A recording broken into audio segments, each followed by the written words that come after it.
Kita kerja di satu perusahaan, pimpinannya zalim. Suka nunda-nunda gaji kita, ya. Apalah, dicari-cari kesalahannya. Tapi kita kalau berhenti, serba salah. Tidak ada tempat kerja lagi. Mau hidupin keluarga dari mana? Ya sabar. Jalankan tugas sebagai pegawai. Yang belum kita dapat keluhkan kepada Allah subhanahu wa ta'ala. Ya. Ada seorang salafus salih dulu teman-teman sekalian. Dia kelaparan sama keluarganya, sama istri anaknya. Nggak ada makanan.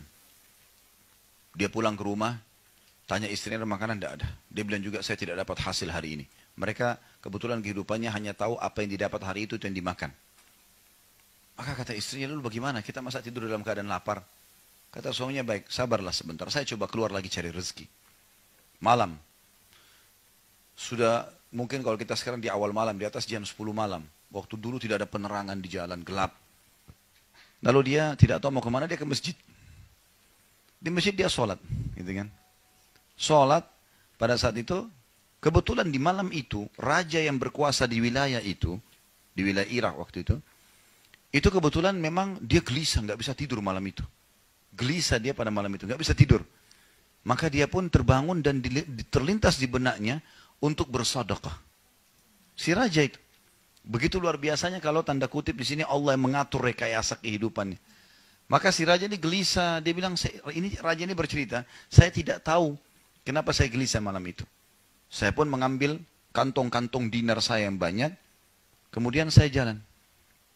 Dia bilang begitu saya jalan, saya bilang sama diri saya tidak usah pakai pengawal, saya mau jalan sendiri dan saya biarkan kuda ini jalan. Di mana dia berhenti, ada saya temuin orang, saya sedekah. Subhanallah, kudanya raja masuk ke masjid itu. Itu kisah nyata. Masuk ke masjid, dia lihat kok masjid. Coba saya turun, dia turun ditemukan orang tadi lagi nangis. Dalam sujudnya, ya Allah, aku kelaparan dengan keluargaku, ya Allah, berikanlah aku makanan, jangan kau biarkan kami kelaparan. Raja ini datang, dengar doanya, saya keluar mau sedekah, ini buat kamu.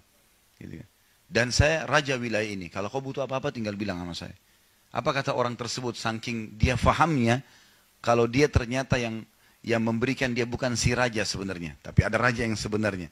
Dia mengatakan, demi Allah saya tidak akan minta kepadamu, tapi saya akan minta kepada zat yang telah mengutusmu datang kepadaku.